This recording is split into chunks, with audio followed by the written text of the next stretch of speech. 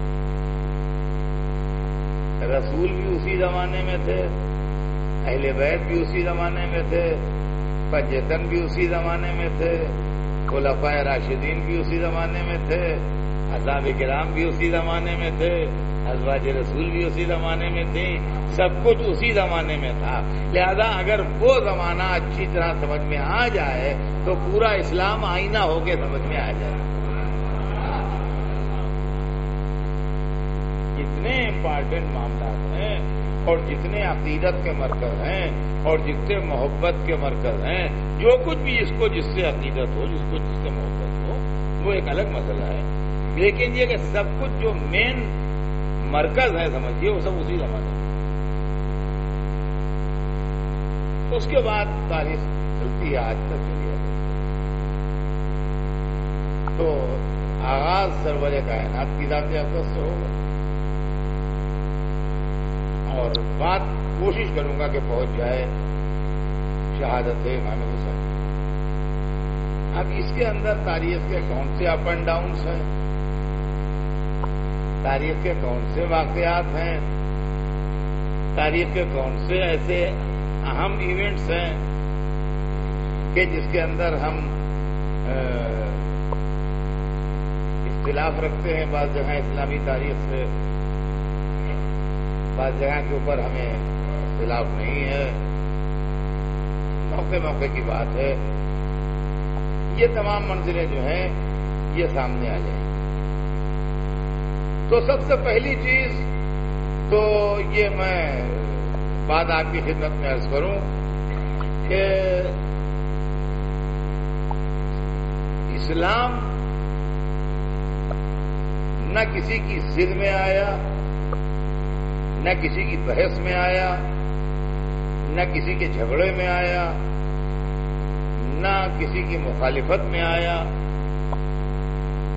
اسلام کو لوگ دینوں کی فہرست میں لا کے کھڑا کرتے ہیں اور کہتے ہیں ہمارا یہ مذہب ہے، تمہارا یہ مذہب ہے، ان کا یہ مذہب ہے، ان کا یہ مذہب ہے، یہ فلاں کے ماننے والے، یہ فلاں کے ماننے والے، یہ فلاں کے ماننے والے۔ آپ نے اسلام کی صحیح تصویر کو سمجھا ہی نہیں، اس لیے آپ اسلام کو اس طرح لے آئے مذہبوں کی فہرست میں کہ یہ فلاں ہیں، یہ فلاں ہیں، یہ فلاں ہیں، یہ اسلام ہے۔ اسلام کو اس اینگل سے اگر آپ دیکھیں گے تو بڑی الجھن میں پڑ جائیں گے اور آپ کبھی صحیح نتیجے تک نہیں پہنچ سکتے۔ کیا اسلام کیا ہے؟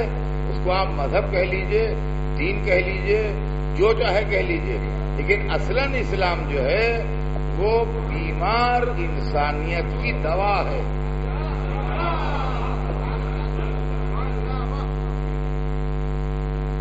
انسانیت بیمار تھی،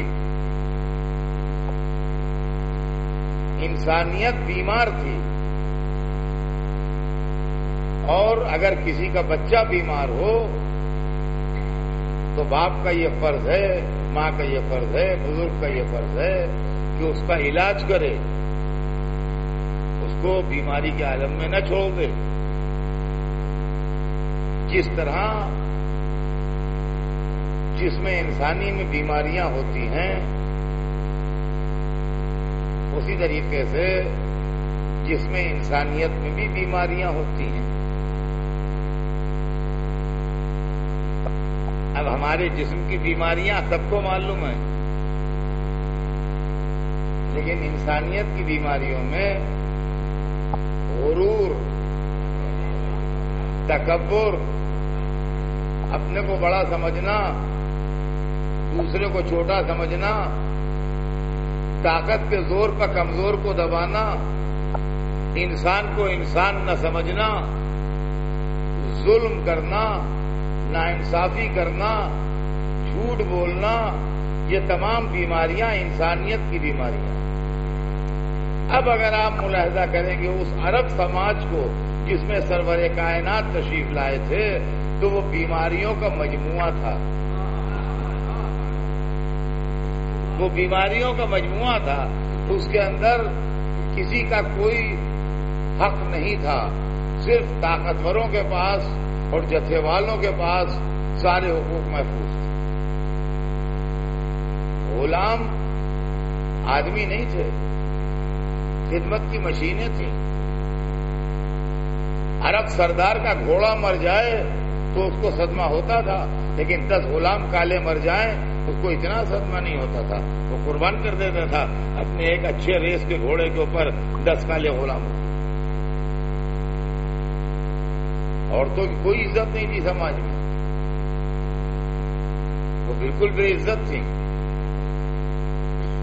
لینگویج کی بنیاد کے اوپر اتنا غرور تھا کہ جو ان کی زبان نہ بول رہا ہو اس کو گونگا کہا جاتا تھا، اس کے منہ میں زبان ہی نہیں ایکسپٹ کی جاتی تھی کہ اس کے منہ میں زبان ہے۔ ایسی بیمار انسانیت کے واسطے جو چیز آئی اس کا نام اسلام تھا۔ ہمیں جو کفار سے جھگڑا ہے اور ہمیں جو مخالفین اسلام سے جھگڑا ہے اور ہمارا جو دشمنان رسول سے جھگڑا ہے، وہ ذاتی جھگڑا نہیں ہے، وہ اس بات کے اوپر جھگڑا ہے کہ ایک ڈاکٹر نے انسانی بیماریوں کی جب دوا دریافت کی تو کچھ لوگوں نے آن کے اس دوا کو برباد کرنا چاہا، تو ہمیں اس لیے مخالفت ہے کہ یہ انسانیت کے دشمن ہیں۔ فرمائیے یہ انسانیت کے دشمن ہیں جو اس دوا کو برباد کر رہے ہیں، جس سے کینسر اچھا ہو جائے، جس سے ٹی بی کا مریض ٹھیک ہو جائے، جس سے ایڈز کا مریض ٹھیک ہو جائے، جس سے ہارٹ کا مریض ٹھیک ہو جائے، جس سے کڈنی کا مریض ٹھیک ہو جائے، یہ اس دوا کے فارمولے کو ڈسٹرائے کر رہے ہیں۔ تو اصل جھگڑا جو ہے وہ اس بات کا ہے کہ انسانیت دشمنی، محمد دشمنی شخصی دشمنی نہیں ہے، بلکہ محمد دشمنی انسانی دشمنی ہے۔ اور یہی معاملہ آل محمد کا بھی ہے کہ آل محمد کے دشمنوں سے جو عداوت ہے وہ ذاتی محبت کی بنیاد پر نہیں ہے، اس لیے کہ اگر وہ دوا جاری رہتی تو آج انسانیت بیمار نہ ہوتی۔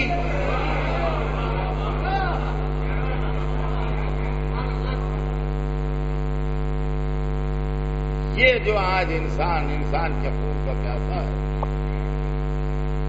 اور انسان کو دیکھ کے ڈر رہا ہے، اور لوگ ہر جگہ اپنی جان کو غیر محفوظ محسوس کر رہے ہیں،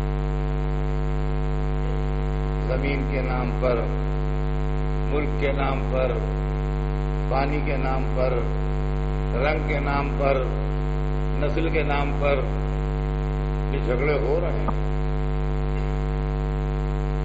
اگر وہ تعلیمات جو رسول والے رسول نے دیے تھے وہ نگاہوں کے سامنے ہوتے تو یہ جھگڑے نہ ہوتے۔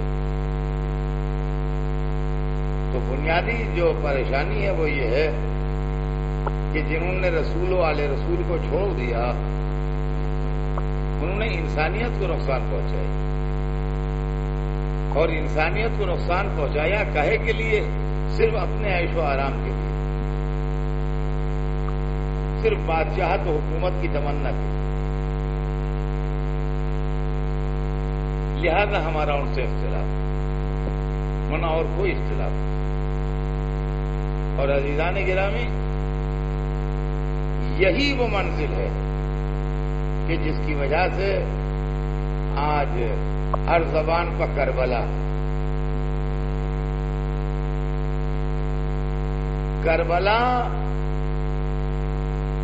کو آپ کوئی مذہب کے اینگل سے دیکھتا ہے، کوئی عقیدت کے اینگل سے دیکھتا ہے، کوئی محبت کے اینگل سے دیکھتا ہے، کوئی فرقہ پرستی کے اینگل سے دیکھتا ہے، کوئی کسی اینگل سے دیکھتا ہے، کوئی جائز و ناجائز، بدعت و سنت، صحیح و غلط، اس اینگل سے دیکھ کے اس میں جھگڑے پیدا کیے جاتے ہیں۔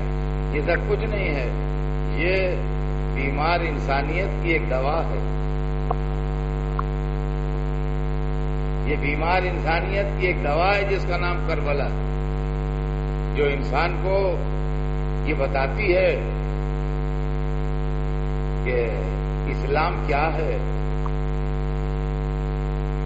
اسلام کیا ہے۔ عزیزان گرامی، دنیا میں انقلابات کربلا سے پہلے بھی آئے اور انقلاب کربلا کے بعد بھی آئے۔ نہ کربلا کا انقلاب پہلا انقلاب تھا اور نہ کربلا کا انقلاب آخری انقلاب تھا۔ انقلاب واقعہ کربلا سے پہلے بھی تاریخ میں ہے اور انقلاب واقعہ کربلا کے بعد بھی تاریخ میں ہے۔ لیکن انقلاب حسینی کی خوبی یہ ہے کہ دنیا میں جتنے بھی انقلاب آئے اس کے اندر جتنی انسانی جانیں ضائع ہوئیں سب سے کم جانیں کربلا میں ضائع ہوئیں۔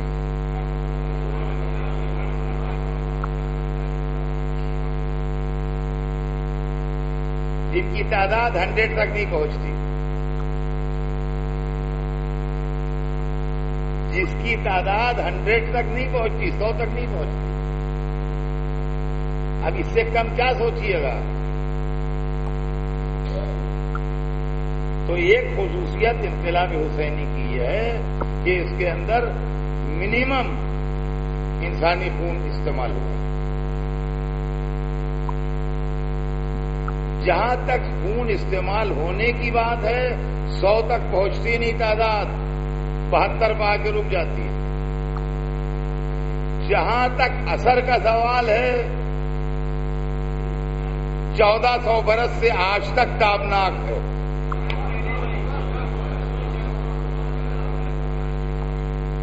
جب کسی جگہ کوئی کلرنگ ہوتی ہے، رنگ چڑھایا جاتا ہے، چاہے وہ کتنا قیمتی کیوں نہ ہو، ایون سونا چڑھا دیجیے آپ گنبدوں اور میناروں پر، تو موسم کی تبدیلیاں، سورج کی کرنیں، ہوا کا دباؤ، بارش کے اثرات آہستہ آہستہ اس کے رنگ کو مدھم کرتے ہیں۔ یا تو تھوڑے تھوڑے دنوں کے بعد اس کا پالش کیجئے، ورنہ وہ سونا صحیح رہے گا سونا، مگر حالات اگر آپ نے اس پر ہاتھ نہیں لگایا تو اس کو کالا کر دیں گے اور سمجھ میں نہیں آئے گا کہ اس کے اوپر سونا چڑھا ہوا ہے۔ کربلا کی خوبی یہ ہے کہ ہر بدلتا ہوا زمانہ کربلا کو اور چمکاتا چلا جاتا ہے۔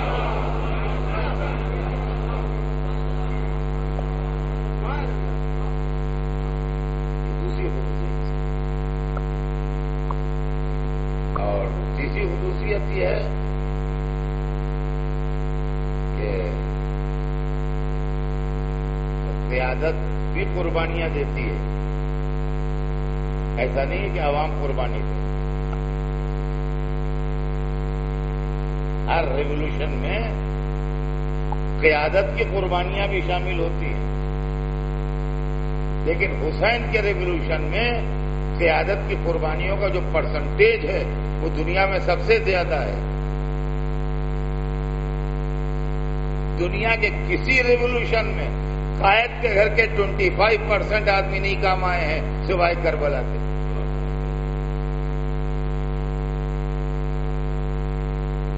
یہ میں چیلنج دے رہا ہوں، آپ اس کو پڑھ ڈالیے، دیکھ ڈالیے۔ قیادت کی فیملی کے 25% دنیا میں کہیں نہیں کام آئے ہیں سوائے کربلا کے۔ 72 کا 25% ہے 18۔ حساب لگا کے پڑھ کے دیکھ لیجیے، 18 چوک 72، 18 آدمی اپنے گھر میں۔ تو عزیزان گرامی، تو کیا منہ لے کے آئے گا حسین کے ساتھ؟ اور دنیا میں خدا کی قسم ایسا کوئی قائد بھی نہیں گزرا حسین ابن علی کا جیسا، جس نے عین آخری رات میں جس کے سویرے مارکا ہونا تھا اپنے ساتھیوں سے بلا کے کہہ دیا کہ جہاں دل چاہے چلے جاؤ، میں تمہاری گردنوں سے بیعت اٹھائے لیتا ہوں۔ جب یہ مجھ کو اپنے درمیان پائیں گے اور تم کو جاتے دیکھیں گے تو دب دب کے راستہ دے دیں گے۔ اس کا مطلب یہ ہے کہ قائد نے یہ بات صاف کر دی تھی کہ میں جانے والا نہیں ہوں۔ لیکن یہ سمجھ لیجیے، آپ کی نقطہ سمجھ لیجیے، جب یہ مجھے اپنے درمیان دیکھیں گے اور تم کو جاتے دیکھیں گے تو ان کی پالیسی کے مطابق کا راستہ دے دیں گے۔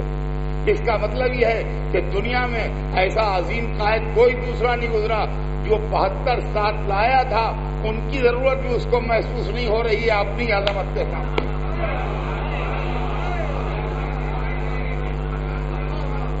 اور اب جو سویرا ہوا تو ہم نے اپنی آنکھوں سے دیکھ لیا۔ 72 کا شرف یہ ہے کہ حسین پر قربان ہوئے۔ حسین کی عزت یہ نہیں ہے کہ 72 کام آ گئے۔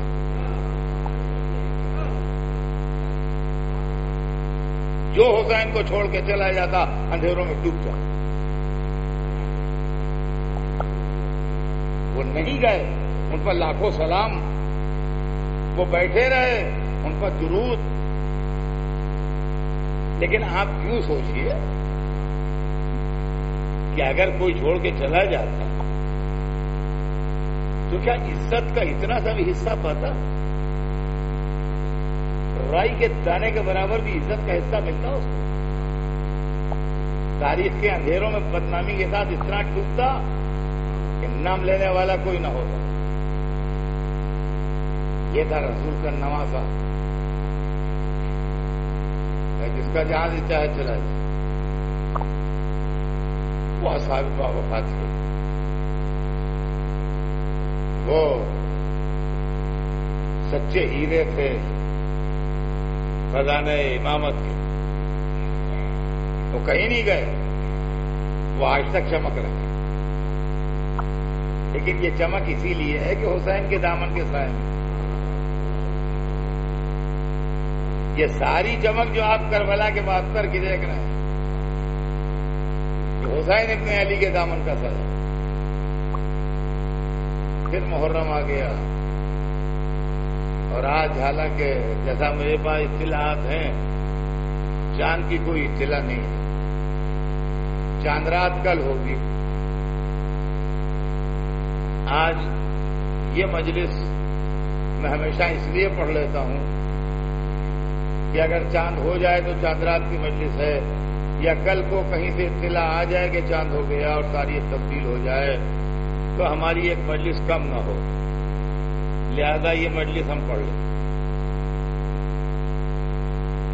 لیکن گھر کے عزاخانے سج گئے۔ حسین آئیے، آپ کے چاہنے والے جمع، انشاءاللہ آج مختصر مجلس ہو جا۔ مسجد میں میں نے مختصر ہی پڑھی، یہاں بھی مختصر ہی پڑھوں گا، کل انشاءاللہ پورے وقت پڑھوں گا۔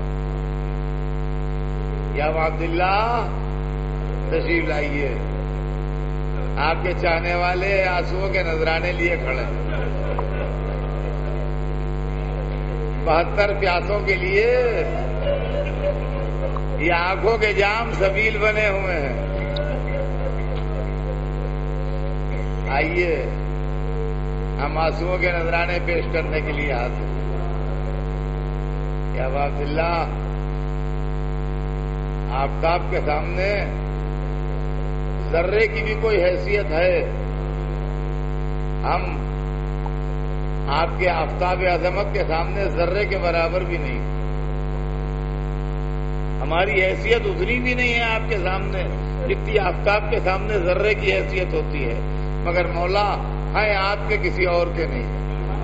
اور جب آپ کے غم کے دن آتے ہیں تو ہم آپ کے غم میں مصروف ہو جاتے ہیں۔ آئیے آئیے اور آن کے رونے والوں کو دیکھیے، اور میں عرض کروں گا کہ بی بی فاطمہ ایک نظر جنت سے ڈالیے ان ماتمداروں پر جو آپ کے لال پر رونے کے لیے جمع ہوئے ہیں۔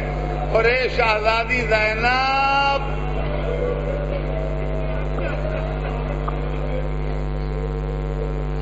بیوی غلاموں اور کنیزوں کی جانیں آپ پر نثار ہو جائیں، آپ کو آپ کے بھائی پر رونے نہیں دیا گیا، آپ کو آپ کے بھائی پر ماتم نہیں کرنے دیا گیا۔ آن کے دیکھیے، ابھی محرم کی چاند رات نہیں ہوئی ہے مگر حسین پر رونے والے جمع ہیں اور حسین کا ماتم ہو رہا ہے۔ اور بس ایک آواز اور دے کے مجلس تمام کر دوں گا، اے رونے کی آرزو میں گھٹ گھٹ کے مر جانے والی سکینہ، ذرا قید خانے سے مڑ کے دیکھیے، یہ آپ کے باپ کے ماتم دار جمع ہیں۔ اے بی بی گھٹ گھٹ کے مر گئی، باپ پر ظالموں نے رونے نہ دیا، آج آپ کے باپ کیا